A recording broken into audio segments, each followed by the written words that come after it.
아버지 하나님 감사합니다. 저희들을 무엇이간데 불러주시고 하나님의 종으로 삼아주시고 이 시간까지 하나님께서 가장 귀한 일에 저희들이 쓰임받게 하시오니 감사합니다. 영광된 직분을 받은 저희들에게 능력을 주시기를 원합니다. 엘리사의 영감을 우리에게도 주시기를 원합니다. 이 시대에 가장 하나님의 마음을 시원케 해드리는 하나님의 종이 되기를 원합니다. 오늘 이 저녁에 주님께서 친히 우리에게 말씀해 주시기를 원합니다. 부족한 종이 깨달은 말씀을 전할 때에 말씀을 듣는 중에 주의 음성 듣기를 원합니다. 말씀을 듣는 중에 성령의 불을 받기를 원합니다. 말씀을 듣는 중에 암덩어리가 떨어져 나가기를 원합니다.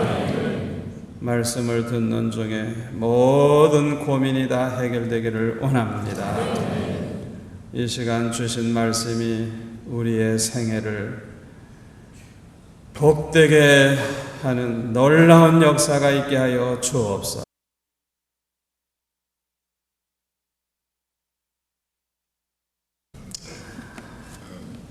사람은 누구나 고민이 다 있는 줄 압니다. 교역자들에게도 고민이 다 있습니다. 얼마나 그 고민이 크냐 작으냐 그저 그런 차이만 있지 누구에게나 다 고민이 있습니다. 저는 많은 고민 속에서 자라는 사람인데 이렇게 목회를 한 35, 6년 하다 보니까 옛날에 하던 고민은 다 사라졌는데 아주 큰 고민이 하나 남아 있습니다. 그게 뭐냐 하면은 제 평생의 소원과 평생의 꿈은 이 나라 백성을 몽땅 예수 믿게 하고 땅끝까지 복음을 전하다가 주 앞에 가겠다고 그렇게 어렸을 때부터 생각하고 평생 살아왔는데 나이가 벌써 62살이나 됐으니 앞으로 몇 년 안 남았는데 저는 아주 심각하게 고민하며 기도하고 있습니다. 그래서 주님 말씀 좀 해주십시오. 언제 내가 여의 뚱 하고 한번 이 나라를 뒤집어 엎습니까? 하고 아주 심각하게 기도하고 있어요. 그래서 부산부터 400만을 예수 믿게 하고 그 다음에 전국적으로 그 역사를 확대하고 북한을 예수 믿게 하고 땅끝까지 복음 전하다가 주님 맞이해야 되겠는데 이 평생의 내 소원, 이 꿈 너무 시간이 없어요. 너무 시간이 없어서 그것 때문에 저는 아주 고민을 하고 있습니다. 그런데 고민에는 크게 두 가지 고민이 있습니다. 하나는 하나님의 뜻대로 하는 고민, 신령한 고민이죠. 신령한 고민. 또 하나는 세상 고민. 고린도후서 7장 10절에 보면 하나님의 뜻대로 하는 근심과 세상 근심 두 가지를 말하고 있는데 고민도 역시 두 가지라고 생각을 합니다. 세상 고민이라고 하는 것은 대개 그 욕심으로부터 오는 것이죠. 욕심이 클수록 고민도 많아집니다. 그래서 이 세상적인 고민을 가진 사람들은 무엇보다도 욕심을 버려야 해결이 돼요. 세상 욕심을 가지고 있으면 시험도 많고 문제도 많고 고민도 많고 아주 골치 아프죠. 세상 욕심이 많은 사람들. 그래서 이 세상 욕심을 회개하고 버려야 이 고민은 없어지죠. 교역자가 세상 고민이 많으면 이거 큰 문제입니다. 교역자가 맨날 먹고 사는 걱정하고 돈 걱정하고 밤낮 부부 사이에 문제가 있어서 고민하고, 가정 문제가 있어서 또 주의 정은 냈지만은 아직도 정욕을 이기지 못해서 고민한다든지, 이런 세상 고민이 아직도 많아서 그것 때문에 씨름한다고 하면 이건 큰 문제죠. 우리 교역자들에게는 오직 신령한 고민이 있어야 할 줄 믿습니다. 신령한 고민. 세상 고민은 다 정리가 빨리 좀 돼야 돼요. 사도 바울의 고백처럼 있어도 좋고 없어도 좋고, 이 세상 것에 대해서는 완전히 초월할 수 있는, 죽어도 좋고 살아도 좋고, 이 세상 고민은 다 해결이 빨리 돼야 돼요. 그리고 우리의 고민은 오직 신령한 고민. 예를 든다고 하면 하나님의 뜻대로 좀 살고 싶은데 하나님의 뜻대로 살지를 못하는 자기 자신을 생각할 때 너무 괴로운 거. 내가 목사가 된 지 몇 년인데, 예수 믿은 지 내가 벌써 몇 년인데 아직도 내가 하나님의 뜻대로 살지 못하다니. 그냥 생각할수록 고민이 돼서, 아버지 하나님의 뜻대로 좀 살게 도와주세요. 고민하며 기도한다면 이런 거는 정말 아름다운 고민이죠. 하나님이 기뻐하시는 고민이죠. 이런 고민은 해야 될 줄로 믿습니다. 또 교회가 부흥되지 않아서 고민하는 거. 교회가 벌써 몇 년이나 됐는데, 내가 언제 몇 년이나 됐는데 너무너무 부흥되질 않아서 고민하며 기도하고 금식하고 몸부림치는 거, 이게 다 신령한 고민이에요.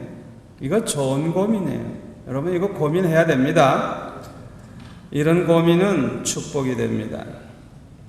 교회가 부흥되려고 하면 어떤 역사가 일어나야 되냐면, 우리 교회 나오는 사람들이 우리 교회 나오기만 하면 처음에는 불신자였는데 거듭나는, 성령으로 거듭난 신자가 되는 그런 역사가 일어나야 되고, 두 번째로는 쭉쟁이 교인들도 우리 교회만 오면 알곡 신자로 바뀌고, 세 번째로는 많은 전도의 열매를 맺는 헌신자가 많이 나오면 부흥됩니다. 요 세 가지 역사가 일어나야 돼요. 저는 교회에 나오는 성도들을 다 신자라고 안 봅니다. 불신자가 많습니다. 교회는 나오지만은 불신자가 많아요. 미국의 CRC 교단이라고 하면 아주 그래도 보수적이고 엄격한 그런 교단입니다. 그 교단에 우리 사위가 목사로 있기 때문에 그 사위를 통해 얘기를 들으니까, 그 미국 사람들에게 한국식으로, 한 500명 모이는 교회인데 한국식으로 전도 설교를 하고 결신을 시켰대요. 예수님을 영접할 사람 일어나라고, 예수 믿을 사람 일어나라고 그랬더니 한 20명 가까이 일어났는데 그 교회 집사들이 막 일어났어요. 전도해가지고 온 사람들이 일어난 게 아니라 그 교회 집사들이 일어났어요. 그러니까 담임 목사와 장로님들이 충격을 받은 거예요. 아니, 저분들이 이 교회 나온 지 벌써 얼마나 오래됐는데 이제서 예수를 믿겠다 그러고 이제서 예수님을 영접하겠다 그러고 일어나니, 이게 도대체 어떤 게 된 거냐. 그냥 완전히 자존심 상하는 일이겠죠. 그러나 그게 사실이거든요.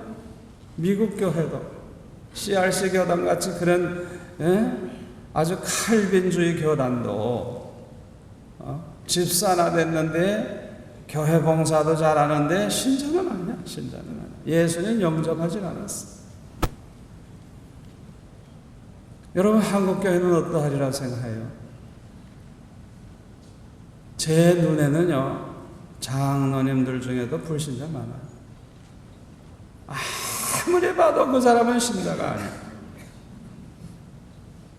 아무리 아무리 봐도 신자가 아니에요. 그 속에 예수님이 없어요. 여러분 교회도 마찬가지예요.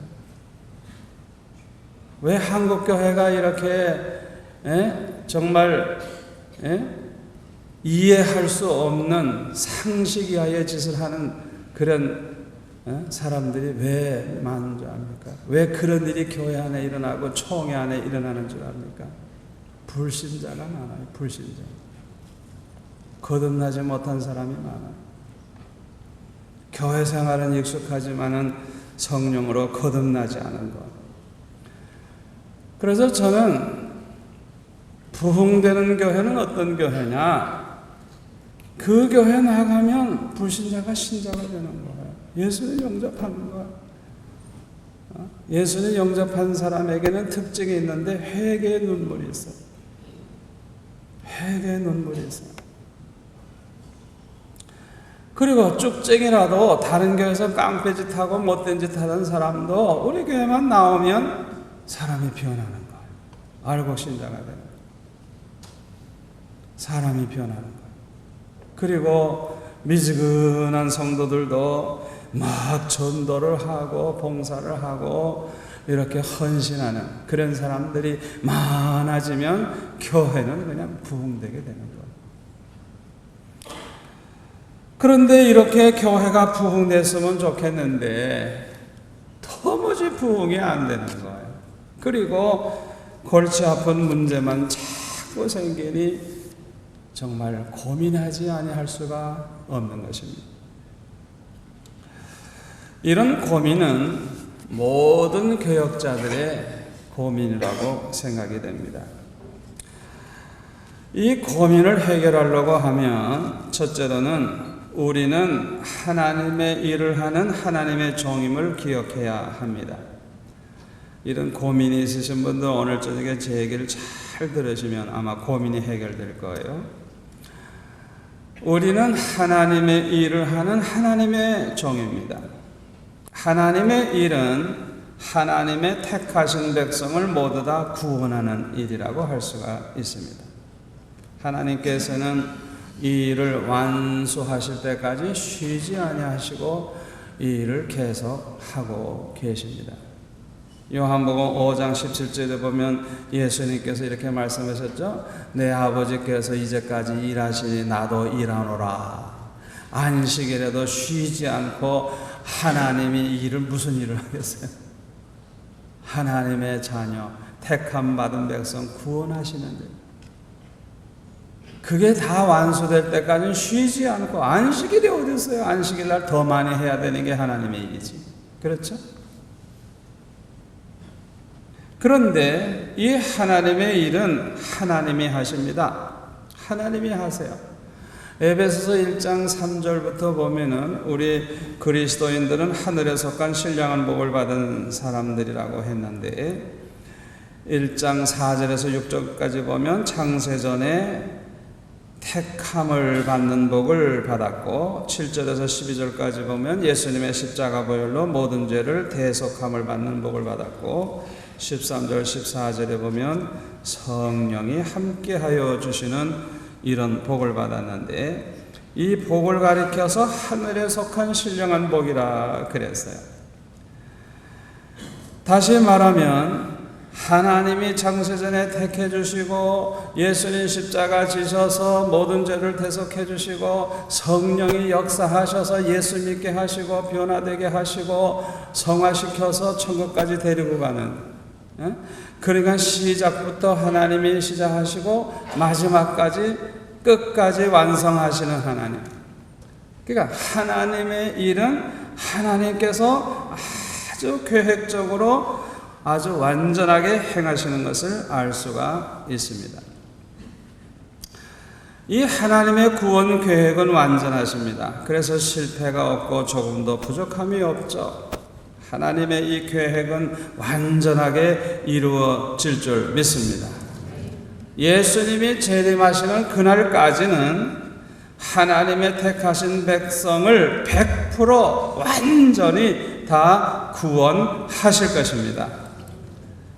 전지전능하신 하나님, 완전하신 하나님, 그 하나님은 반드시 성공적으로 하나님의 계획을 완성하실 것입니다. 우리가 우리 힘으로 완성하는 게 아닙니다. 하나님이 하시는 겁니다.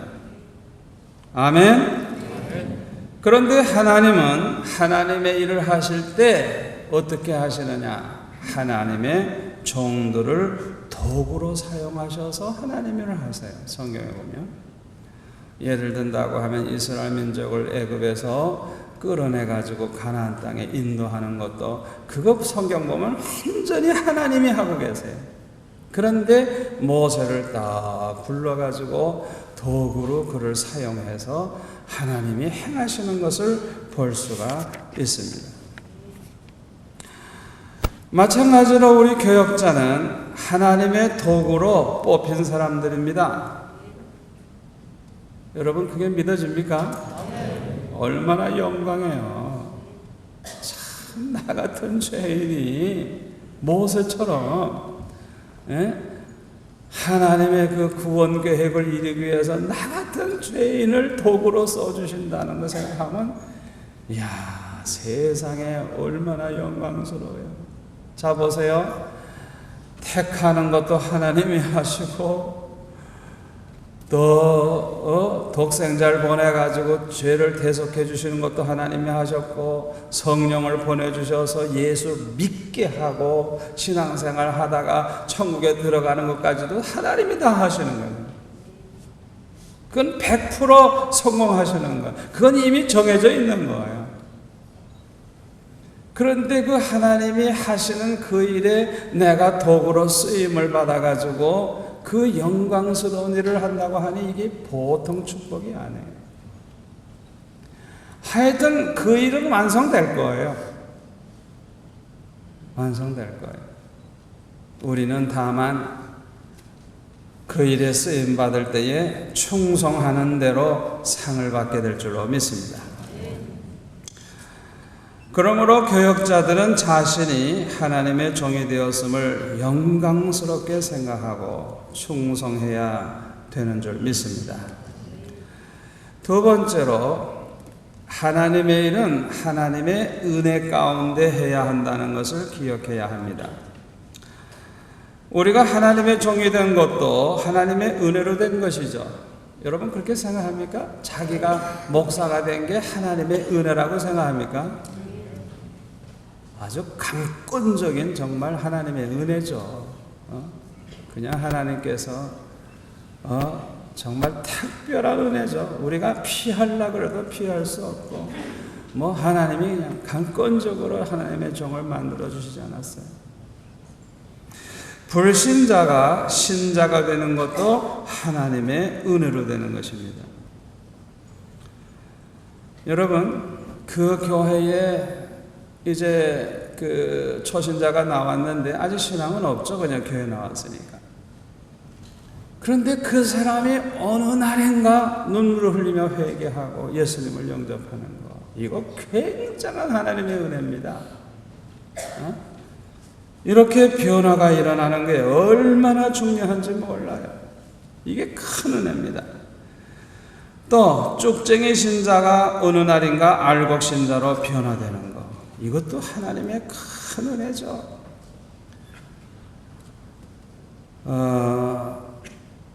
제가 그 포항에 있는 어떤 통합적 큰 교회 가서 집회를 했는데, 첫날 저녁 설교를 하고 그 다음날 새벽 설교를 하고 이제 낮 공부 시간인데, 그 낮 공부 시간에 뒤에서 그 교회 부목사님이 자꾸 왔다 갔다 하고 늦게 오신 어떤 분하고 이렇게 자꾸 얘기하고 그러는데, 아마 이제 그 감사 헌금을 특별히 이제 내는데 뭐 봉투를 달라고 하는지 하여튼 뭐 자꾸 뒤에서 이렇게 해서 조금 방해를 제가 받았어요.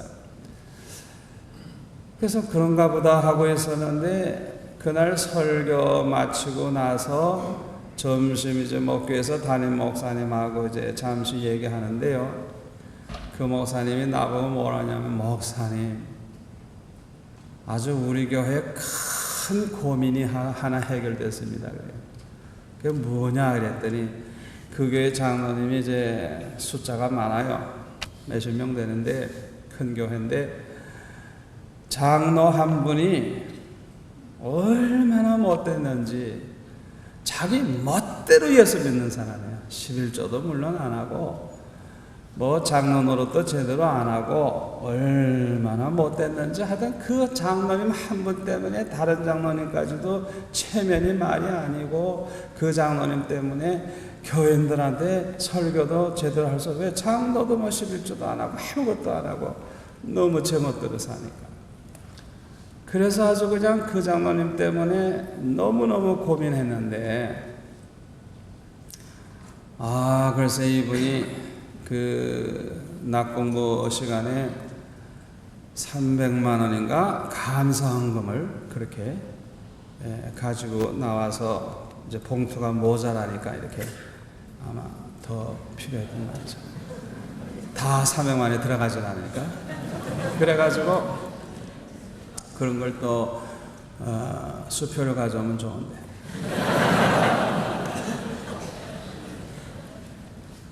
그래가지고 이제 그래서 그 낮에 이렇게 왔다 갔다 했는데 감사헌금을 그렇게 하면서 봉투에다가 뭐라고 썼느냐 하면 떼어 먹은 거 다 바치겠습니다.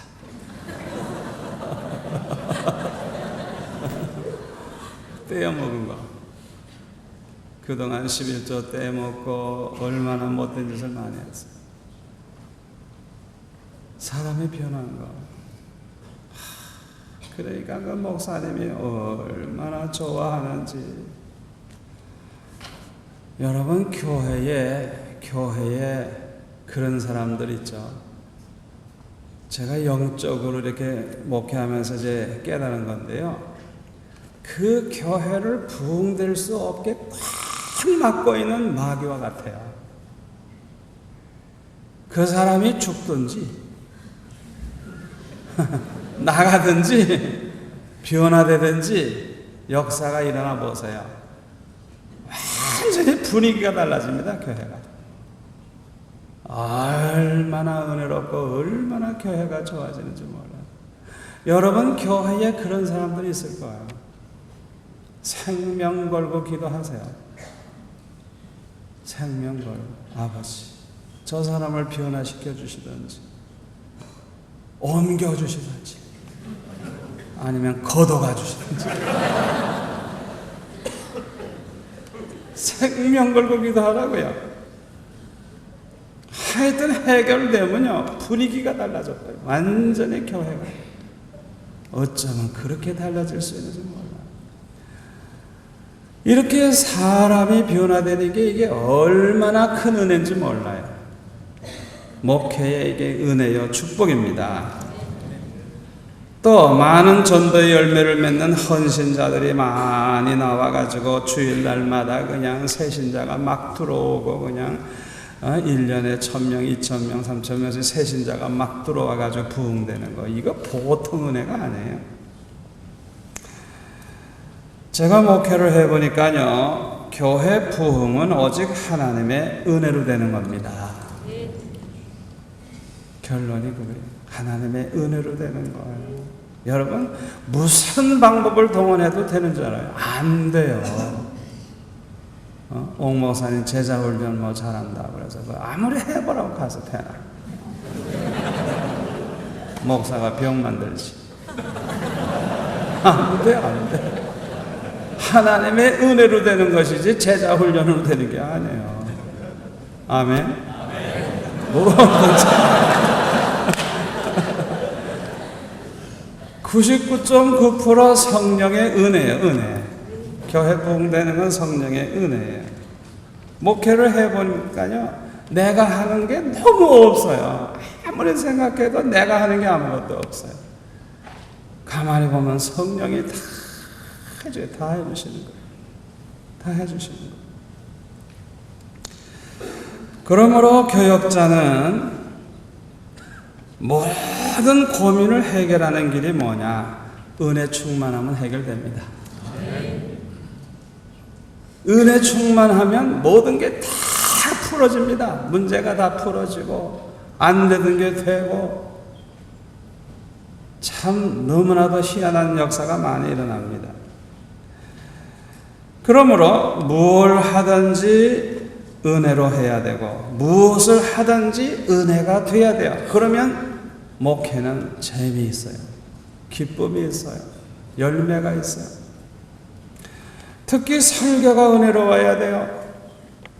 여러분 설교 잘하려고 애쓰죠. 참 설교 아주 잘하시는 분들 많아요. 그런데 설교의 생명은 은혜가 돼야지. 은혜가 안 되면요 그렇게 좋은 설교 해주는데도 하나도 안 받아들여.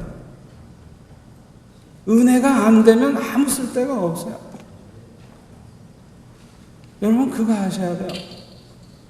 그냥 우리가 설교할 때에 설교를 잘하기 위해 애를 쓰지만 그보다 더 중요한 게 뭐냐? 그 설교에 은혜 받아야 된다. 설교가 은혜로워야 된다. 설교하면서 자기가 은혜 받고 듣는 사람이 은혜 받고 은혜만 되면 성공해요. 제가 중국 장춘에 가서 중국 사람들 한 2만 명 모이는 교회 가서 집회를 할 때 보니까요, 뭐 통역을 세우니까 설교가 제대로 안 되죠. 그래서 그래도 뭐 늘 하던 설교 그냥 간단히 한다고 원고도 없이 그냥 했어요. 그런데 그 성도들이 다 울어요. 왜 그렇게 우는지 모르겠어요. 그냥 다 울어. 그냥 노샘 눈물을 닦아. 나는 울리질 않았거든요. 그냥 평범하게 그냥 얘기했는데 다 울어. 이상하다. 그래서 이제 그 집회 1시간 딱 끝나고 쉬는 시간에 그 중국의 목사님들도 많이 오시고 뭐 사회 안전국인가 뭐 아주 높은 사람들도 그 공산당에서도 오고 이제 그래서 이제 같이 차 마시며 얘기를 하는데 그때 제가 알았어요. 그 통역을 하시는 그분이 의사인데 한국 사람이고 중국에서 태어난 의사인데 늘 이게 한국말 잘하고 중국말 중국 태어난 사람이니까 잘하니까 통역을 하는 분인데 이분이 처음으로 불을 받았어요. 통역을 하다가 불을 받았어요. 말로만 듣는 성령의 불을 그냥 제 설교 통역하다가 불을 받은 거예요. 그러니까 이분은 나보다 더 큰 감동 속에서 나는 별로 감동 속에서 설교도 안 했는데 이분은 그냥 성령의 불을 받아가지고 은혜 충만한 가운데서 계속 울면서 통역을 했어요. 그러니까 이 은혜 충만한 이 황 박사인데 이 황 박사를 통해서 전체가 그렇게 은혜 받은 거예요. 교역자는 무엇보다도 설교가 은혜로워야 되고 기도도 잘하는 기도로 해야 되겠지만은 은혜가 돼야 돼. 은혜가 목사님이 한번 기도하면 이상하게 은혜가 되는 거예요. 은혜가 돼야 돼. 찬양하시는 분들도 마찬가지예요. 이 찬양이 은혜가 돼야 돼. 은혜. 찬양을 잘하려고만 하지 말고 찬양하면서 자기가 은혜 받고 찬양하면서 모든 성도들이 은혜 받으면 그게 성공이에요. 그게. 아멘. 신방을 해도 마찬가지예요. 신방을 어떻게 하면 그 짧은 시간에 아주 은혜를 그냥 푹 받을 수 있는 은혜로운 신방을 할 수 있을까? 그걸 연구해야 돼. 얼굴을 봐도 은혜가 되고 목사님의 삶을 보면 보기만 해도 은혜가 돼. 목사님, 우리 목사님은 이렇게 사시는 분이야. 말만 들어도 은혜가 돼. 그 사람 자신이 은혜로워야 돼. 그거 굉장히 중요해요. 성도들이 우리 교역자를 볼 때 그냥 우리 목사님은 가서 은혜 충만하고 은혜가 된다. 그저 그 말 나오면 거기는 부응되게 돼 있어요. 이렇게 교역자가 은혜 충만한 교역자가 되려고 하면 해결책은 성령 충만밖에 없어요. 성령의 충만함을 받는 길밖에 없어요. 여러분, 은혜의 역사는 성령의 역사거든요. 이 은혜롭다고 할 때 어떤 역사가 일어나느냐? 은혜 받은 만큼 깨달음이 오고요. 깨달은 만큼 변화가 오고요. 변화된 만큼 능력이 생깁니다. 그래서 역사가 일어나는 거예요. 보세요. 은혜를 받을 때 깨달음이 오고, 깨달은 만큼 깨닫다 보면 자기도 모르는 사이에 변화가 나요. 변화된 이 사람을 성령이 들어쓰시기 시작하기 때문에 능력이 막 나타나기 시작해서 이런 사람이, 이 변화된 사람이 뭐 봉사하고, 변화된 사람이 목회하고, 변화된 사람이 뭐 하면 그냥 하든 역사가 일어나는 거예요. 아멘? 그렇기 때문에 이 목회라고 하는 것은 하여튼 은혜 가운데 해야 돼요. 은혜로운 교회가 되려고 하면 먼저 교역자가 은혜 충만해야 됩니다. 은혜 충만한 교역자가 교회를 은혜롭게 만들어요. 왜냐하면 교역자는 하나님의 은혜의 통로가 되기 때문에 그렇습니다. 은혜 받은 자가 은혜 받게 하고 은혜 받은 만큼 은혜 받게 해요. 이 사실을 우리가 기억을 해야 됩니다. 그래서 우리가 목회의 모든 고민을 해결하려고 할 때 막연하게 생각하지 마세요. 내가 은혜 충만하면 해결된다. 그렇게 생각하면 돼요. 아멘? 내가 은혜 충만하면 이상하게도 문제들이 다 풀리기 시작해요. 안 되던 게 되기 시작해요. 세 번째로, 목회에 성공하려고 하면 하나님이 쓰시는 사람이 되어야 한다는 것을 기억해야 됩니다. 하나님은 하나님의 마음에 합한 사람을 하나님의 도구로 사용하십니다. 하나님께서는요, 하나님의 택하신 백성들을 너무너무 사랑하시기 때문에 그들을 아무에게나 맡기지 아니하세요. 무책임한 사람, 불성실한 사람, 불충하는 사람, 아니 그런 사람에게 맡겼다가 양 다 죽으라고요. 우리 하나님이 아무나에게 그 귀한 양들을 맡기지 않아요. 그걸 우리가 알아야 돼요. 하나님의 마음에 합한 사람에게 하나님은 맡기시기를 원하시는 것입니다. 그래서 이 부흥의 원리가 그렇습니다. 하나님이 많은 사람을 맡겨주시면 큰 교회가 되는 거예요. 하나님이 적게 맡기시면 그냥 뭐 적은 교회 그냥 되는 거예요. 교회가 커지고 작아지는 것은 내 능력이 있는 것이 아니고 오직 하나님의 은혜인 것입니다. 하나님이 많이 보내주시면 커지는 거예요. 하나님이 많이 맡겨주시면 커지는 거예요. 그래서 저는요, 이 원리를 알기 때문에 주일날 설교 준비하고 설교하려고 그럴 때 제가 그런 기도합니다. 예? 하나님께서 내게 맡겨주신 양이 많은데 이 말씀을 가지고 내가 전할 때 저들의 영혼을 어떻게 은혜를 받고 영적으로 윤택하게 해줄 수 있는 말씀인가 생각을 하며 기도해요. 그런데요, 제가 준비한 것을 제 스스로 보면 너무 부족해가지고 어떤 기도를 하느냐, 아버지, 은혜 주시는 건 하나님이 주시는 거니까 내 설교가 굉장해서 은혜가 되는 게 아니라 은혜는 성령의 역사니까 성령께서 좀 은혜를 부어주시옵소서. 제가 그렇게 기도를 해요.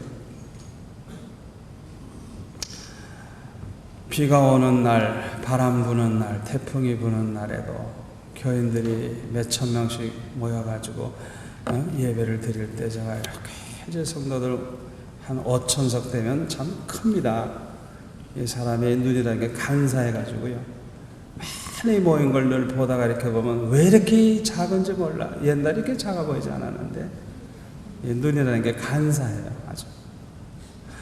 그 성도들을 이렇게 볼 때 어떻게 이 성도들이 이 자리에 나와 앉아 있느냐 이게.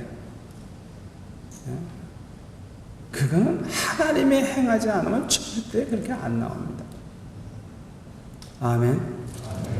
아멘. 아멘. 우리는 겸손해야 돼요. 내 힘으로 되는 게 아니에요. 하나님의 은혜로 되는 거예요. 하나님의 마음에 합한 사람이 되려고 하면 첫째는 그릇이 깨끗해야 됩니다. 디모데후서 2장 20절에 우리가 잘 아는 말씀이죠. 큰 집에는 큰 그릇, 작은 그릇, 나무 그릇, 질그릇 뭐 여러 가지 그릇이 있는데 자기를 깨끗이 하면 귀히 쓰이는 그릇이 된다. 자기를 깨끗이 하면 하나님께서 귀하게 쓰시는 사람이 되기를 원한다고 하면 우리 교역자들이 첫째로 힘써야 되는 것이 뭐냐 하면 깨끗한 마음, 깨끗한 몸, 이 깨끗한 거룩한 삶을 사는 것을 첫째로 알아야 돼요. 그러니까 마귀는요 어떻게 해서든지 우리의 마음을 더럽히고 우리의 몸을 더럽히고 우리의 삶을 더럽히면 성공이거든요. 왜? 하나님이 그런 사람 잘 안 쓰니까. 그러니까 이 사탄은 평신도들보다 교역자들에게 얼마나 공격을 하는지 말도 못해요. 음란의 영이 얼마나 역사하는지. 여기 사모님들 많이 오셨죠? 남편이 평신도들보다도 10배, 100배 여자들로부터 유혹받는다는 걸 알고 있어야 돼요. 사모님들이 그걸 알고 남편을 위해 기도해 주셔야 되고 지켜줘야 돼요. 옆에만 있어줘도 돼. 옆에만 있어줘도 돼. 그거 지켜주는 거거든. 이 마음을 깨끗이 하는 거룩한 하나님의 종이 되는 게 얼마나 중요한지 몰라요. 그게 제일 어려워요. 어려워. TV 보다가도 마음을 더럽히고 컴퓨터에 들어가면 또 인터넷을 통해서 얼마나 유혹을 많이. 제가 여기 와서도 책을 거의 한 권을 다 읽었는데 그 책 읽는 가운데 보니까 그냥 컴퓨터를 통해서 음란한 죄를 범한 사람이 얼마나 많은지. 그러니까 악령은 더러운 영이기 때문에 잘 들으세요. 우리의 심령이 더러워지면 마귀가 찾아와요. 아, 내가 살 집이 하나 생겼구나. 내 친구 하나 생겼구나. 우리 마음이 음란해지면 음란의 영이 너무너무 좋아하는 것. 성령은 거룩한 영이기 때문에 우리가 거룩한 마음, 거룩한 몸, 거룩한 생각을 하면 성령이 기뻐하시는 것. 그걸 하셔야 돼요. 하나님은 거룩하신 분이기 때문에 거룩한 자를 기뻐하시고 거룩한 자를 축복하시고 거룩한 자에게 능력 주시고 거룩한 자를 높이 들어 쓰시는 거예요. 목회는 하나님의 은혜로 해야 성공하는데 이 하나님의 은혜의 역사는 성령의 역사거든요. 성령이 나와 함께 하시고 성령이 내게 능력 주시고 성령이 도와주시려면 성령이 기뻐하는 내 마음 그릇을 준비해야 되거든요.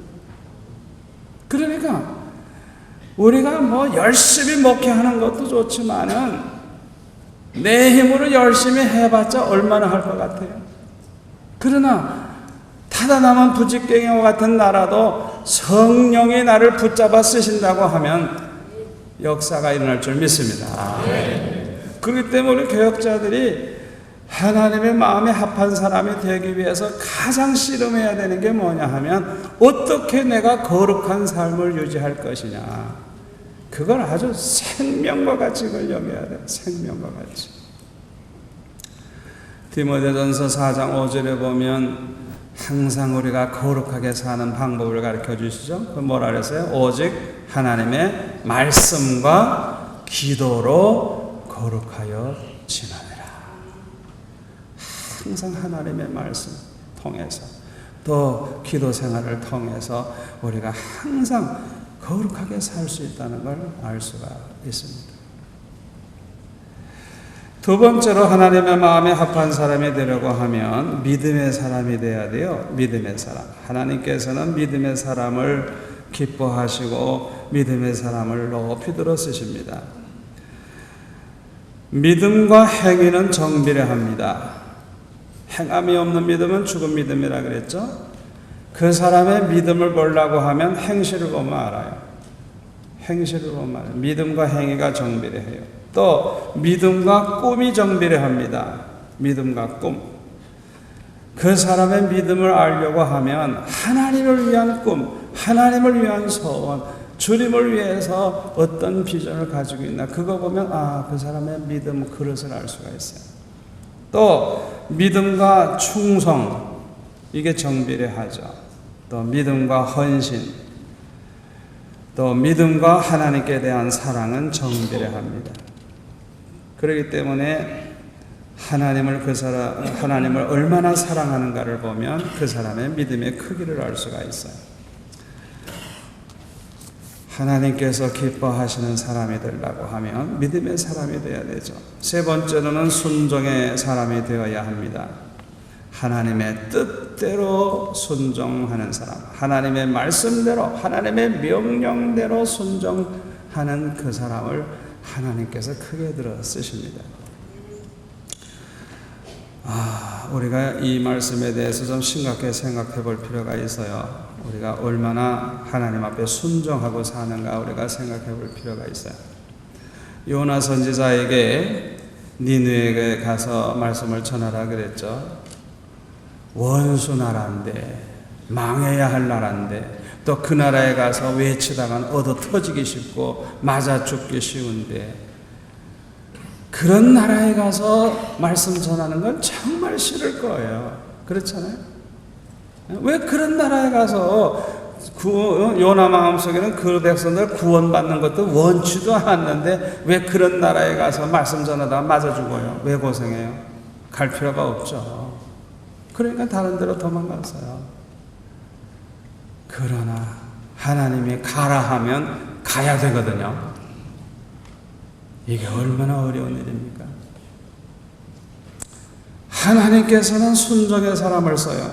이사야서 20장에 보면요, 장차 애굽과 구스가 아수르의 침략을 받아서 나라가 망하게 되고 살아남은 사람들은 포로로 잡혀가는데 벗은 몸으로, 벗은 발로, 볼기까지 다 드러난 그런 수치스러운 모습으로 끌려가게 될 것을 이사야에게 이제 예언을 시키는데 3년 동안을 이사야 보고 그때 될 일을 먼저 이사야가 옷을 벗고 맨발로 볼기까지 다 나온 그런 상태로 3년 동안을 그렇게 살게 했어요. 그래서 이 이사야를 보고 너희들이 이렇게 된다 하는 걸 보여주더라고. 우리에게 하나님이 그렇게 하라 그러면 하겠어요? 3년 동안 얼마나 수치를 당하고 미쳤다는 소리도 듣고 별별 말을 다 들을 텐데 하나님의 명령인지라 그렇게 순종하고 살 수 있느냐. 왜 이사야가 위대한지 내가 그걸 알았어요. 이사야는 그대로 순종했거든요. 에스겔서 33장에 보면 파수꾼의 사명을 말씀하고 있죠. 위기가 왔을 때 나팔을 불어서 이 어려운 위기를 극복하게 해야 되는 사명이 파수꾼의 사명인데, 나팔을 불지 아니함으로 죽게 된 사람이 있다고 하면 그 죄를 파수꾼의 손에서 찾겠다 그랬어요. 또 7절부터 보면 악인에게 경고하지 아니해서 악인이 죄악 중에 죽었다고 하면 그 피를 내 손에서 찾겠다고. 이 악한 사람에게 회개하라고 외치다가는 맞아 죽을 수도 있어요. 그런데도 전해야 되는 것이거든요. 안전하면 그 사람은 자기 죄악 중에 망하지만은 전하지 아니한 하나님의 종은 그 피값을 하나님이 그 죄값을 찾겠다고. 그러니까 하나님의 종은 죽을 각오를 하고 하나님의 말씀을 외쳐야 되는 사명이 있는 것입니다. 예레미야 같은 경우도 보면은 그 올바르게 자꾸 예언을 했다가 뭐 죽을 겁이 얼마나 넘깁니까? 그러면서도 끝까지 하나님의 말씀을 그대로 전하죠. 이게 얼마나 어려운 일이에요.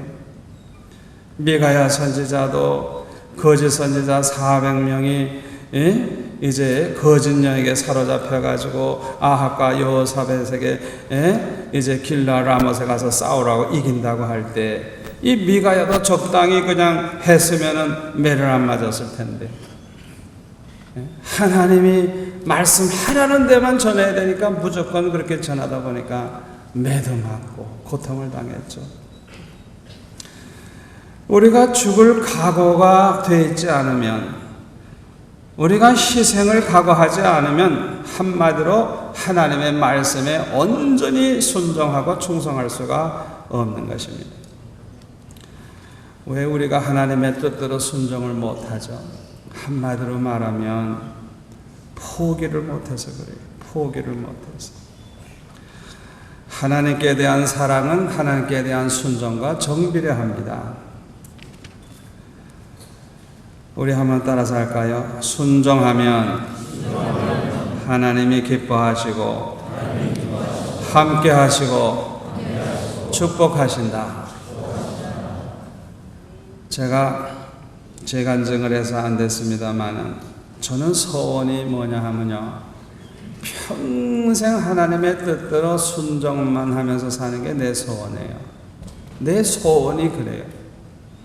그러니까 목회를 내 마음대로 하기를 원치 않고 하나님이 가라 하시는 곳에 가서 하나님이 원하시는 대로 뜻대로만 순종하다가 주님 앞에 가는 것이 내 소원이에요. 내 소원은 뭐 미국 가는 것도 아니고 서울 가는 것도 아니고 무슨 큰 교회 가는 것도 아니고 내 소원은 오직 하나님의 뜻대로 사는 게 내 소원이에요. 저는 그 소원 가지고 축복을 받았어요. 그래서 이 수용롭게 개척을 할 때도 내 기도 제목은 뭐냐? 난 하나님 뜻대로 사는 게 내 소원이니까 말씀 좀 해주십시오. 내가 어디로 가야 됩니까? 내가 이 부산에서 개척을 해야 됩니까? 아니면 서울로 가야 됩니까? 그걸 놓고 기도했어요.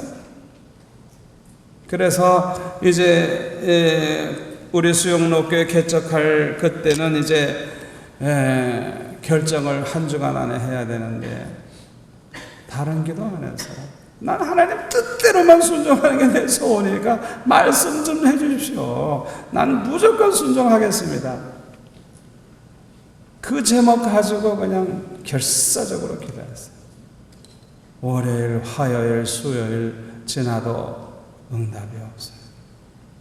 그러나 목요일 날부터는 이상하게 기도하기만 하면 눈을 감으면 수천 명이 앉아있는 환상이 나타나면서 그것도 아주 칼라 색깔로 아주 아름다운 색깔로 눈을 감고 기도하면 머릿속에 떠오르는 거예요. 뭐가 보이는 거죠. 떠오르는 거. 아주 신기하죠. 그러면서 주님께서 제게 말씀하시기를 이 양떼들 버리고 어디로 가겠느냐. 이 양떼들 버리고 어디로 가겠느냐. 목요일부터는 금요일도 계속해서 기도하면 자꾸 그렇게 보여주세요. 저는 별로 환상 안 보는 사람입니다. 그런 일이 없어요. 근데 그때는 눈만 감으면 자꾸 머릿속에 그냥 이렇게 마치 그냥 환하게 그냥 뭐 칼라 TV 보듯이 이렇게 쫙 앉아있는 게 보이는 거예요. 그래서 제가 하나님의 뜻인 줄 알고 순종하겠습니다. 하나님 앞에 대답하고 개척을 시작한 것이 수용록 교회입니다. 하나님께서요 얼마나 축복하시는지 하여튼 그때부터 생각하면 생각하는 대로 그림을 그리면 그림을 그리는 대로 말을 하면 말하는 대로 하나님이 축복하시는데요. 그냥 한마디로 말해서 하나님이 그냥 막 앞서 행하시면서 나를 그냥 막 끌고 가시는 것 같이 그냥 그렇게 축복을 하세요. 그러니까 목회가 너무 즐거운 거예요. 너무 행복한 거예요. 왜냐하면 하나님 함께 하시는 걸 눈으로 보면서 목회하니 얼마나 재미있어요. 걱정스러운 일 생겨도 걱정 안 돼요. 왜? 하나님 함께 하시는 걸 아니까. 그렇게 27, 8년을 지나다 보니까 교인들도 알아요. 교인들도 알아요. 하나님이 축복하신다는 걸 알아요. 여러분들에게 그런 역사가 일어나기를 바랍니다. 순종의 사람이 되세요. 아버지, 말씀 좀 해주세요. 난 그대로 순종하겠습니다. 하나님 뜻대로만 살기 원합니다. 그런 기도를 좀 머무는 척을 해보세요. 여러분의 목회가 즐거워질 거예요. 네 번째로는 하나님이 쓰시는 사람이 되려고 하면 사랑의 사람이 되어야 됩니다. 사랑의 사람. 하나님을 사랑하고 이웃을 사랑하고 원수까지도 사랑하는 이 사랑의 사람을 하나님이 높이 들었어요. 엘리야와 엘리사가 다 귀한 하나님의 종이지만은 엘리사가 더 귀하게 쓰임받은 것 같아요. 내가 볼 때는. 그런데 이 엘리사에게서는 엘리야에게서 볼 수 없는 게 하나 있죠. 그게 뭐예요?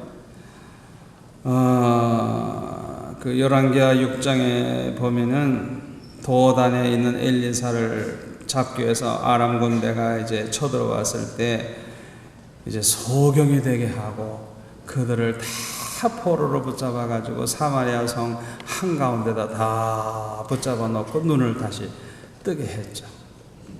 그때 이스라엘 왕이 이들을 다 이제 쳐 죽이고 싶으니까 칠까요 말까요 하니까 엘리사가 뭐라 그래요? 치지 말라고. 떡과 물을 오히려 주라고. 그래가지고 죽이질 않고 오히려 대접을 잘해가지고 보내주죠. 그 사람들이 다시는 쳐들어오지 아니했다고 그랬어요. 제가 목회를 해보니까요, 하나님은 너무너무 사랑이 많으시고 자비하시기 때문에 내가 볼 때는 저건 꼭 죽을 놈이야.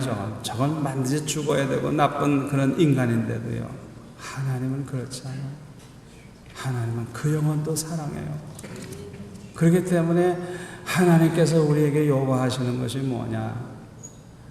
그런 원수라도 사랑할 수 있는 마음, 그들을 사랑할 수 있는, 포용할 수 있는 마음 가진 사람에게 하나님은 안심하고 양떼들을 맡기시는 거예요. 양 중에 보면은 건강한 양도 있고 병든 양도 있잖아요. 사나운 양도 있고 온순한 양도 있잖아요. 그런 병든 양, 사나운 양도 사랑해주고 잘 돌볼 수 있는 그 목자에게 맡기지 누구에게 맡기겠어요? 그렇죠. 하나님의 마음이 그렇잖아요. 그렇기 때문에 우리가 내 마음에 꼭 드는 사람, 내가 볼 때 꼭 좋은 사람, 이런 사람만 우리 교회에 왔으면 그 생각을 하면 그 사람은 교회 커지기 힘들어요. 여러분, 제법 교인들이 많은 큰 교회 목회자들 부러워하실지 모르지만요, 별별 교인이 다 있습니다. 그러나 그걸 다 수용해주고 그걸 다 참고 받아주고 그들이 변화될 때까지 기다리고 그러다가 보니까 교회가 커지는 것이지, 목사하고 부딪히면 나가고 그런 교회는 절대 커질 수가 없어요. 그걸 하셔야 돼요. 우리가 사랑하는 만큼 충성하고 사랑하는 만큼 열매가 나타나고 사랑하는 만큼 하나님께서 능력을 주어서 쓰신다는 걸 믿으시기를 바랍니다. 네 번째로는 교역자의 고민은 기도로 해결하라고 말씀을 드리고 싶습니다. 모든 고민은 기도로 해결을 해야지 다른 방법이 없습니다. 저는 고민이 많은 사람이었는데 그 고민이 있을 때마다 저는 기도로 그걸 풀었어요. 고등학교 다닐 때는 너무 집안이 어렵고 형편이 어렵고 너무너무 살기가 막막하고 집안 사정이 안 좋아가지고 낙심이 됐어요. 제가 낙심이 돼가지고 살고 싶지가 않아요. 낙심이 너무 되면 그거 안 좋아요. 살고 싶지 않으니까 아예 살고 싶지가 않아. 그래서 죽을 생각을 자꾸 하는데 자살하면 안 되잖아요. 우리의 생명이 하나님의 것이니까. 그러니까 어떻게 하면 실수해서 죽을까? 살기 싫으니까 어떻게 해서든지 빨리 죽고 싶어요. 그래서 고등학교 2학년 여름방학 때 이번 여름방학의 목표는 죽자. 어떻게 죽을까? 그렇게 생각을 했어요.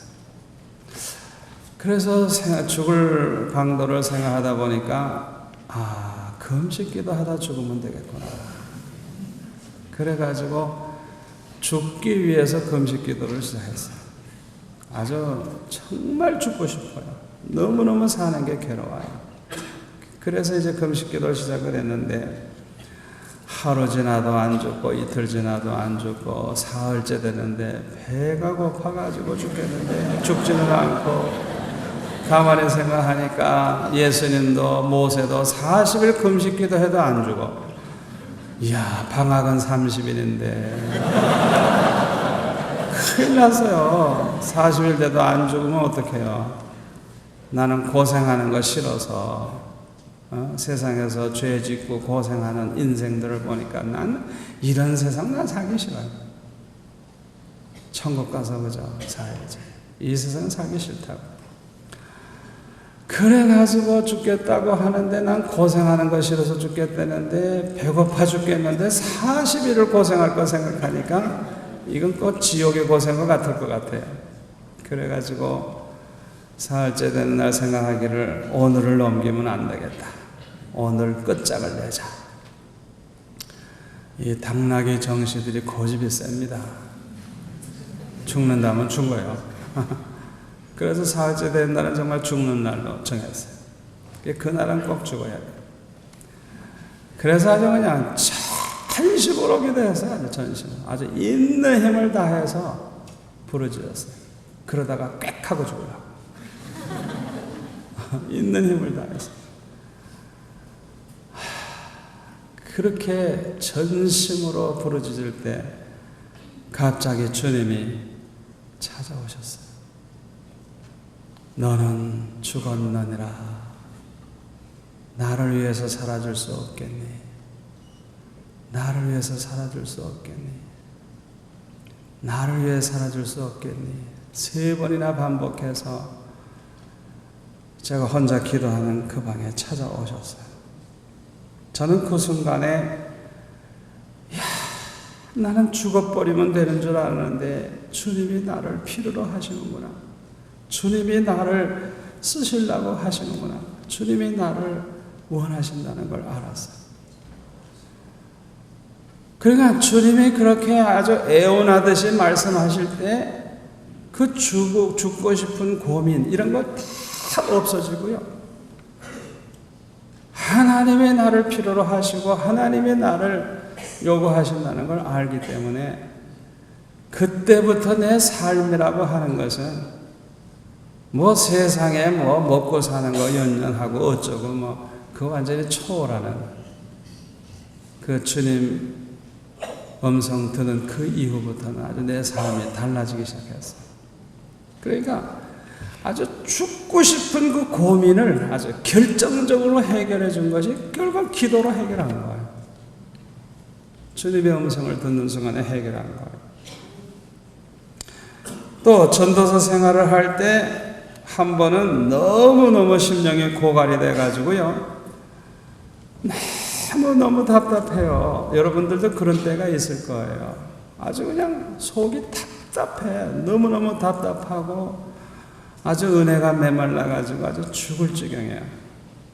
그래서 제가 불광동 그 산으로 올라갔어요. 뒷산으로 올라가가지고 그 바위 위에서 기도를 하는데 아무리 기도해도 목이 아프고 피곤하고 배만 고프고 하루 종일 기도해도 기도가 안 돼요.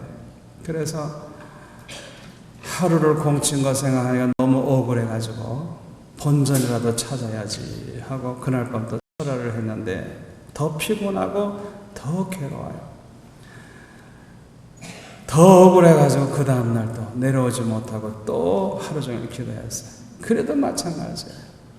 정말 하나님이 날 버리신 것 같고요. 내 심령은 그냥 사막과 같고요. 너무너무 괴로워요.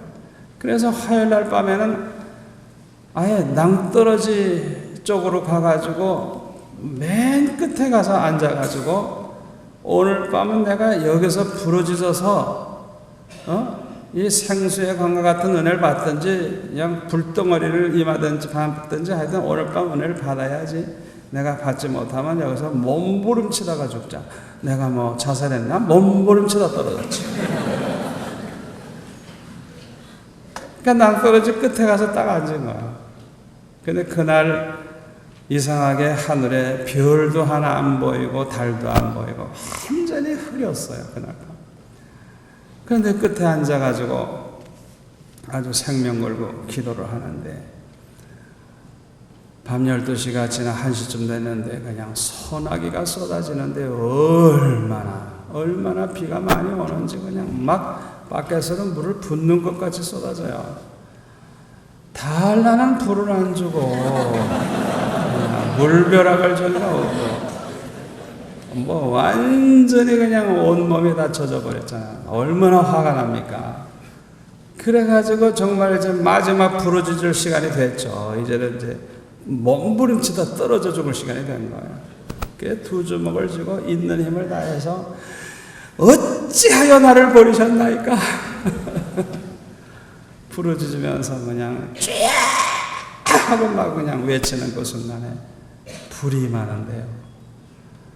이야, 저는 성령의 체험을 여러 번 했지만은 그렇게 비가 옥수같이 쏟아지는 그 가운데서 불이 임하는데요. 이야, 그냥 뭐 기도하다가 깜짝 놀라서요. 그냥 뭐 하면서 그냥 뭐 완전히 정신이 없어요.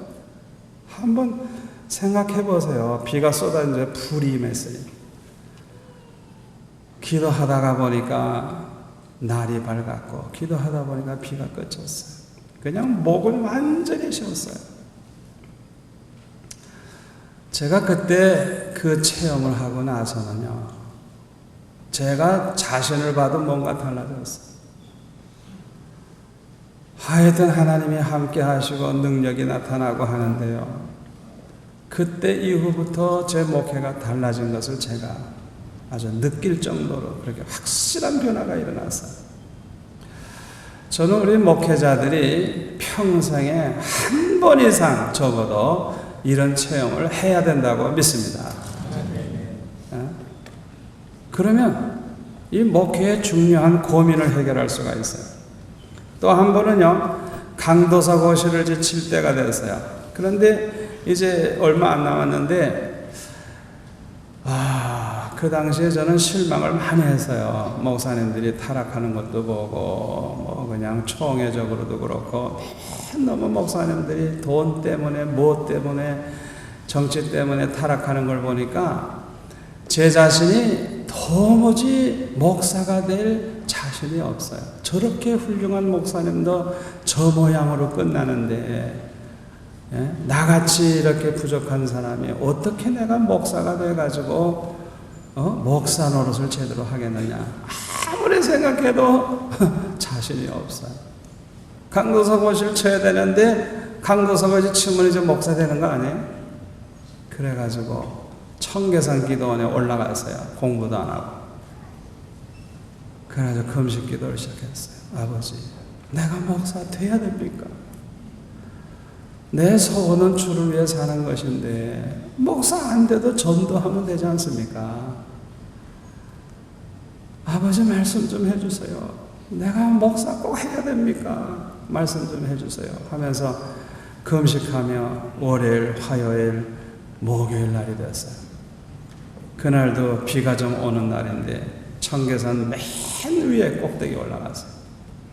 그래서 그 바위에서 기도하는데 처음에는 우산 밖으로 이렇게 기도하다가 이거 며칠 동안 금식하며 기도하는데요, 비가 온다 그래가지고 우산을 쓰고 기도하는 내 모습이 좀 한심하더라고요. 그래서 그냥 우산을 그냥 옆에다가 던져버리고 비를 맞아가면서 기도하기 시작했어요. 그런데 그때 하나님이 저에게 말씀을 하시는데요, 정말 목사를 하라는 거예요. 저는 그때 기도하기로 해서 주님, 하라면 난 무조건 하겠고 안 해도 된다면 안 하겠습니다 하고 그저 말씀 한마디만 해달라고 그러고 기도했는데 주님이 목사를 하라고 하시더라고요. 그래가지고 아멘 아멘 할렐루야 감사합니다, 무조건 순종하겠습니다. 그리고 이제 막 그냥 감사하면서 기도했는데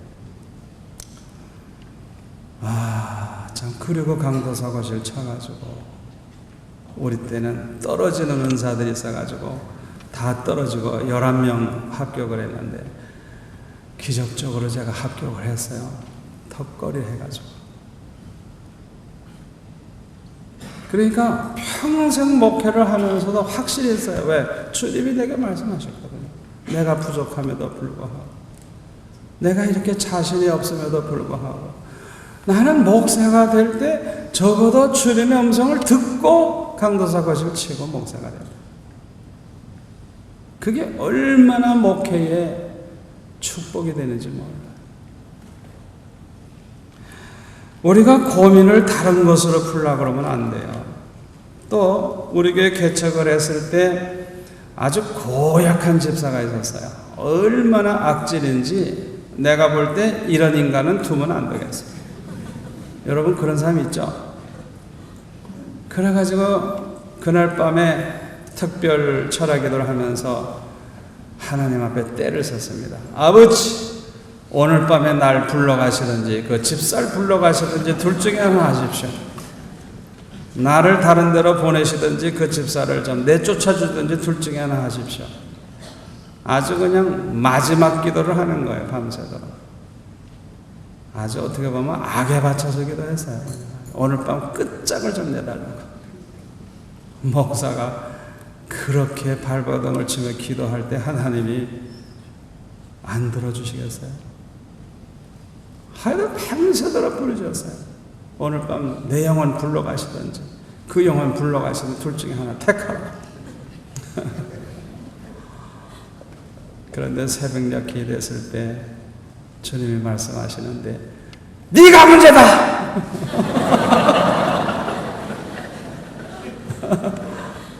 네가 문제다. 내가 문제래요 벌써. 말도 안 되는 소리지. 나는 훌륭한 목사인데 그 인간이 못됐지. 상상도 못할 말씀을 하시는 거예요. 그래가지고 그냥 뭐 정신이 없죠. 이거는 뭐 하나님이 내게 말씀하시는데 뭐 틀림이 없잖아요.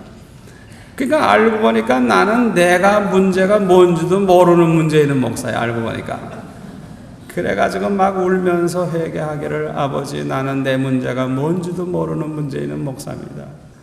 아버지 날 용서해 주세요. 나는 내가 뭐가 문제인지도 모릅니다 하고 막 울면서 용서해 달라고 하나님 앞에 부르짖어 기도하니까 그 다음에는 인자한 음성으로 말씀을 하시는데 나는 너를 붙잡고 일을 하고 있지 내가 그 집사를 붙잡고 일을 하고 있는 게 아니란다. 나는 너를 붙잡고 지금 일을 하고 있기 때문에 이 교회가 부흥되고 안 되는 것도 네 문제지 그 집사는 아무 상관이 없다. 그 집사는 너에게 맡긴 양일 뿐이지 그 집사 때문에 교회가 안 되고 그 집사 때문에 되고 그게 아니라는 것. 나에게 맡긴 양이라는 것. 이 교회에 문제가 있다면 네가 문제다 이게. 네가 부흥되느냐 안 되는 것도 네가 문제다 이게. 왜? 주님은 나를 붙잡고 일을 하고 있으니까 내가 문제라는 거. 야, 그 말씀을 듣는 순간에 아버지 아버지 감사합니다. 이제 내가 문제인 줄 알겠습니다. 교회에 어떤 문제가 있어도 나는 이제 교인들 원망하지 않겠습니다. 그저 내가 문제라는 걸 알고 그저 회개하고 충성하겠습니다 하고 그렇게 이제 기도했어요. 그래서 그 다음부터는요, 교인들이 어떤 말썽을 부리고 어떤 사람이 있어도 걱정 안 해요. 왜? 저 사람 때문에 부흥되는 것도 아니고 안 되는 것도 아니고 나에게 맡긴 양일 뿐이니까, 교회가 부흥되고 안 되는 건 나에게 달렸으니까 그래서 내 걱정만 하면 되는 거야. 내 걱정만. 교인들 걱정할 필요가 없는 거. 그래서 그때부터 달라진 게 있는데 뭐가 달라졌느냐? 그전에는 교인들 문제만 신경 쓰고 항상 치는 설교, 그냥 한 번 그냥 매기는 설교 하려고 항상 그랬는데, 그 다음부터는 교인들 걱정 안 해요. 교회 부흥은 나에게 달렸으니까. 그래서 이제 그 다음부터는 제일 사랑스러운 성도, 제일 좋은 성도, 그 사람들에게만 마음을 쏟고 그들을 중심으로 해서 설교를 하기 시작했어요. 문제는 하나님께 맡기고 나는 제일 좋은 성도들을 향해서 좋은 메시지를, 은혜로운 메시지를 전해줘야 되겠다, 그렇게 생각하고 설교를 하기 시작해서 제 설교에 가시가 없어진 거예요. 가시가 없어진 거예요. 그러니까 제일 좋은 성도, 생각만 해도 기분 좋고 그냥 쳐다만 봐도 좋고 아주 목회의 보람을 느끼게 해주고 나를 행복하게 해주는 그런 성도를 중심으로 언제나 놓고 그들을 놓고 설교하고 그들을 생각하며 설교하고, 언제나 그들을 생각하니까 내가 기분 좋잖아요. 너무너무 행복하잖아요.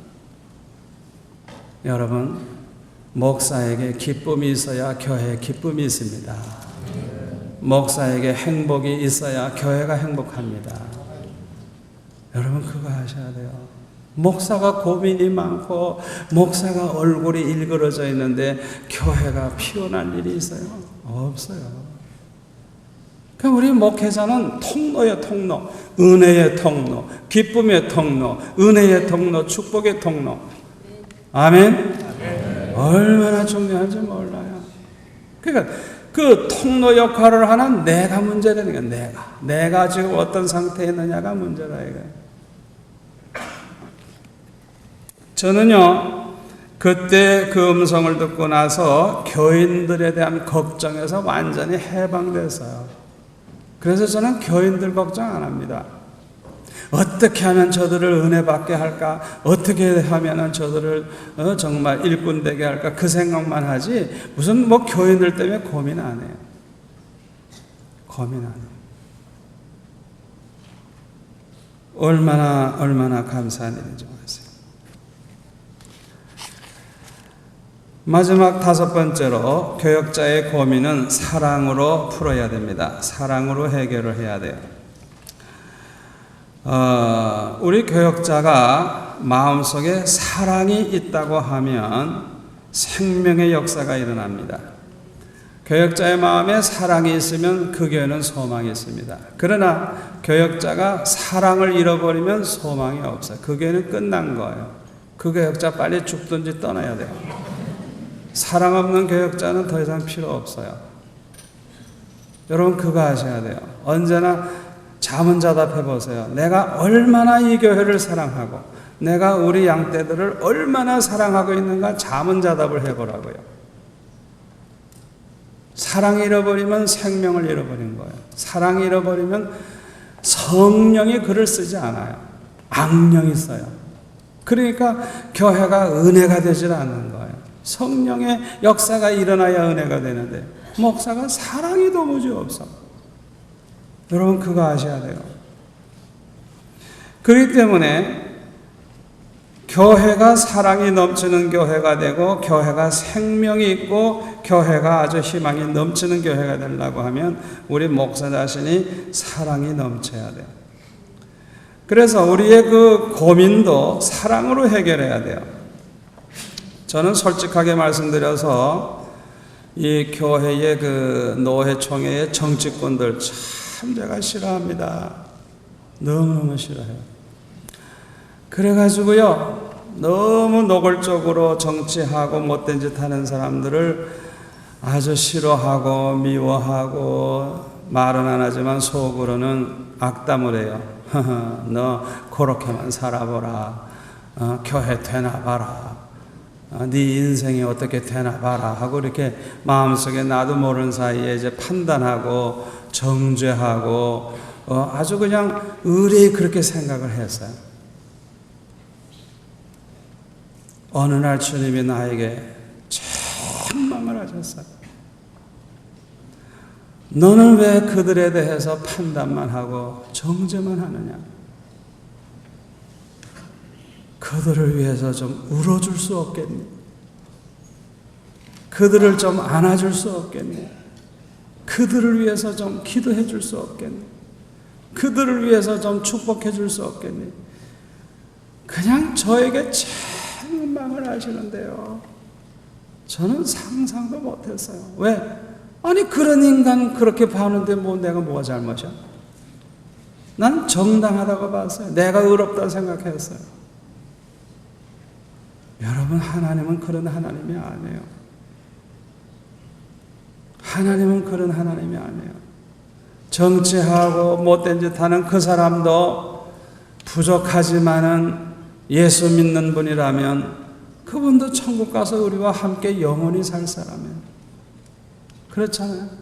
저는 여러분들 하나하나 볼 때 어떻게 보느냐? 영원히 천국에서 함께 살 사람으로 봅니다. 우리 함께 살 사람입니다. 보통 관계가 아닙니다. 저는 그렇게 보거든요. 그런데 저는 그전에는 보면 막 판단을 하고 정죄를 하고 그랬어요. 근데 주님이 얼마나 책망을 하시는지. 하나님은 너무너무 자비하신 분이에요. 그렇게 못된 짓 함에도 불구하고 하나님은 너그러우세요. 그들을 위해 축복하래요. 그들을 좀 사랑해 주래요. 그들을 위해서 대신 울어주래요. 그래서 제가 그 책망을 듣고 나서요, 회개했어요. 주님, 순종하겠습니다. 그리고 그 다음부터는 아예 그냥 의도적으로 그분들 위한 기도하는 시간을 갖는 거예요. 그래가지고 막 두 손을 들고 그분들을 위해서 기도하고 축복 기도도 하고, 어떤 때는 그냥 막 이렇게 안고 기도하듯이 손을 이렇게 안고 이렇게 생각하고, 그분을 안았다 생각하고 그분을 위해서 막 기도하고. 제가 그렇게 기도했어요. 그런데 놀라운 역사가 일어나는데요, 그전에는 그분들이 나를 굉장히 싫어하고 내 얼굴만 봐도 정이 떨어지는 모양이야. 왜? 내가 정죄하고 있으니까. 내가 그를 싫어하니까 그쪽도 나를 싫어하죠. 그런데 내가 그들을 위해 기도하고 그들을 축복하고 그들을 사랑하는 마음을 가지고 안고 기도하듯이 기도하고, 그런 기도를 시작한 다음부터는 놀라운 변화의 역사가 일어나는데, 그분들이 저를 얼마나 사랑해 주는지, 크고 작은 문제를 의논하려고 그러고 찾아오고, 아주 희한한 일이 벌어졌어요. 여러분이 꼭 명심하세요. 우리가 목회를 하는 때에 너무너무 고민거리가 많고 문제가 많은데 사랑으로 풀어야 됩니다. 사랑으로 풀어야 돼요. 사랑으로 풀어야 돼요. 성령은 사랑의 영입니다. 아멘. 성령은 사랑의 영이에요. 내가 그런 사람들에게도 사랑하는 마음을 가지고 기도해주고 해보세요. 성령이 얼마나 기뻐하시는지. 얼마나 기뻐하시는지. 성령 충만한 교회는 한마디로 말해서 사랑 충만한 교회입니다. 사랑 없는 교회는 죽은 교회입니다. 그래서 에베소 교회에 대해서 처음 사랑을 잃어버렸기 때문에 회개하지 않으면 촛대를 옮기시겠다 그랬어요. 왜? 사랑 잃어버렸으면 생명을 잃어버린 거예요. 그 교회는 죽은 교회예요. 아무 열매 없어요. 힘 없어요. 그래서 우리 교역자들이 언제나 사랑 잃어버리지 아니하도록, 또 교회가 사랑 충만한 교회가 되도록 애를 써야 됩니다. 사랑 충만한 교회가 되려고 하면 우선 교역자가 사랑 충만해야 됩니다. 교역자가 사랑이 없으면 교회는 절대로 사랑 충만한 교회가 될 수가 없어요. 그래서 우리 교역자들은 언제나 사랑하는 마음을 가지고 살아야 돼요. 사랑하는 마음을 가지면요, 그게 얼굴에도 나타나요. 그래서 얼굴만 봐도 사랑을 느껴요. 특히 마음에 상처가 있을 때, 막 분노가 있을 때 그게 얼굴에 나타나잖아요. 그러면요, 이상하게 그 교역자를 싫어하기 시작합니다, 교인들이. 왜? 얼굴만 보면 이상하게 싫어. 왜? 그 교역자 마음속에 분노가 있거든요. 마음에 상처가 있거든요. 그러면요, 정이 뚝뚝 떨어져요. 여러분, 교역자는 그렇습니다. 교인들이 싫어하면 끝나는 겁니다. 아니, 싫어하는 교역자 누가 좋아해요? 누가 그 교회 가서 은혜 받아요? 싫은데. 그러니까 교인들이 날 싫어하지 않고 날 좋아하게 하고 날 사랑하게 만드는 방법이 뭔지 알아요?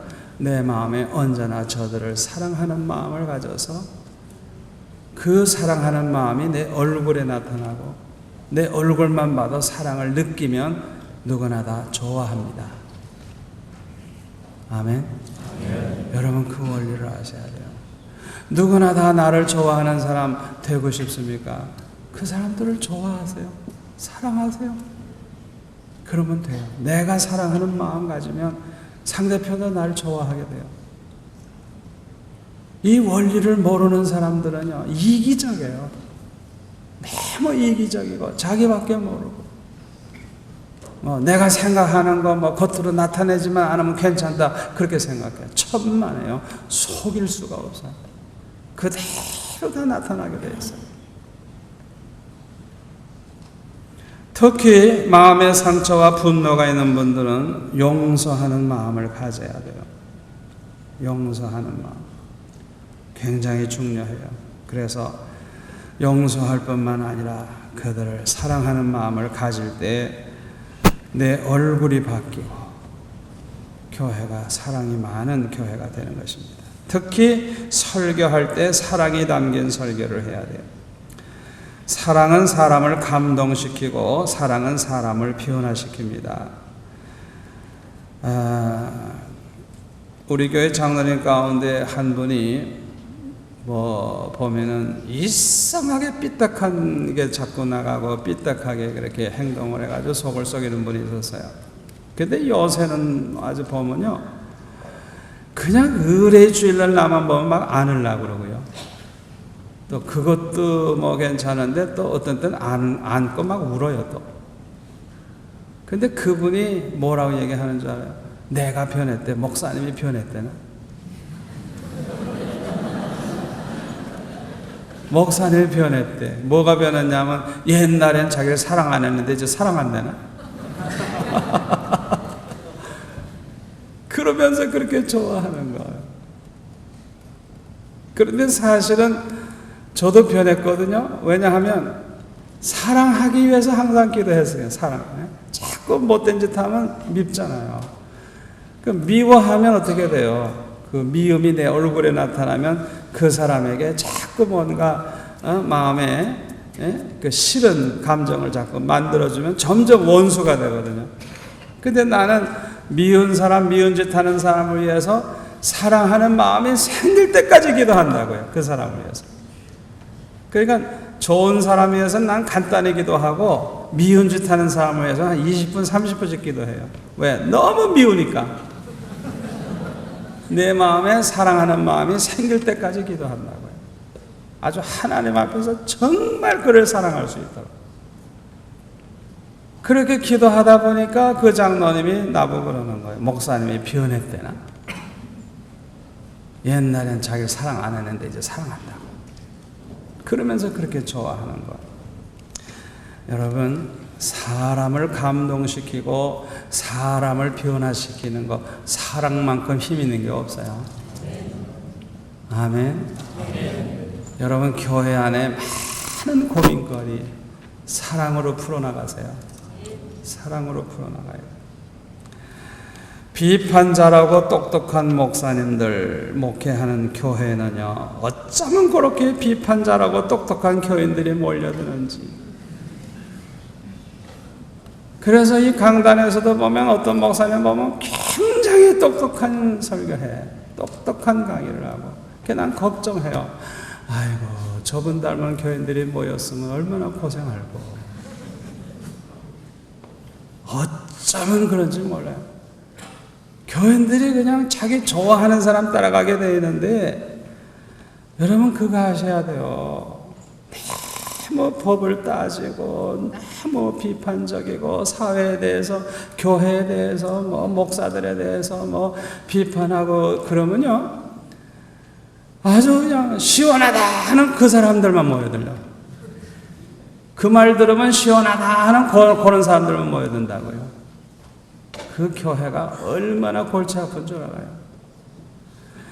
은혜를 받으면요, 다른 사람에 대해서 그렇게 비판하고 판단하는 거는 아주 너그러워지고요, 은혜 받은 사람은 자기에 대해서 내가 문제다, 내가 문제다, 나라고 하는 인간이 문제다, 자기에게 대해서 더 관심을 가지고 자기 자신이 부족한 걸 알고 자기 자신을 놓고 몸부림을 친다고.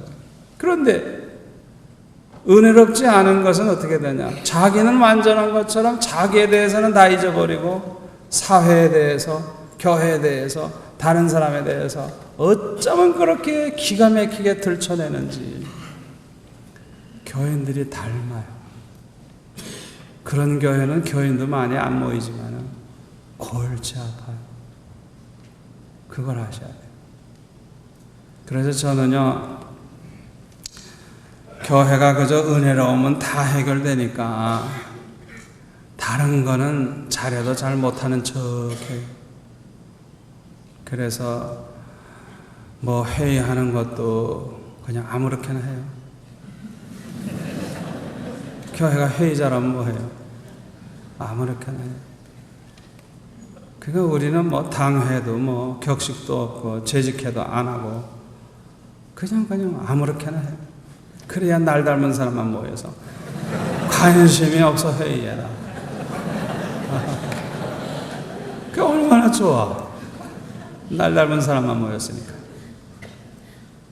너무너무 편해요. 너무너무 편해요. 여러분 너무 허물을 자꾸 보고 문제를 보고 그걸 해결하겠다고 자꾸 들춰내고 하지 마세요. 그러면 더 악화돼요. 더 악화돼요. 예를 들어서 건강하기를 원한다 그러면요, 병에 대한 그걸 자꾸 연구하지 마세요. 암병은 무슨 병이 있고 뭐가 있는데 어쩌고 이러다 보면 자기도 모르는 사이에 암병에 걸려버려. 그냥 완전히 병에 그냥 도취되어 있다가 그냥 병들어 버리는 거예요. 병에 대한 연구를 하지 말고 건강한 사람들이 어떻게 해서 저렇게 건강하게 살고 어떻게 저렇게 건강한지 건강에 대한 연구를 많이 하면 아주 건강하게 살 수 있어요.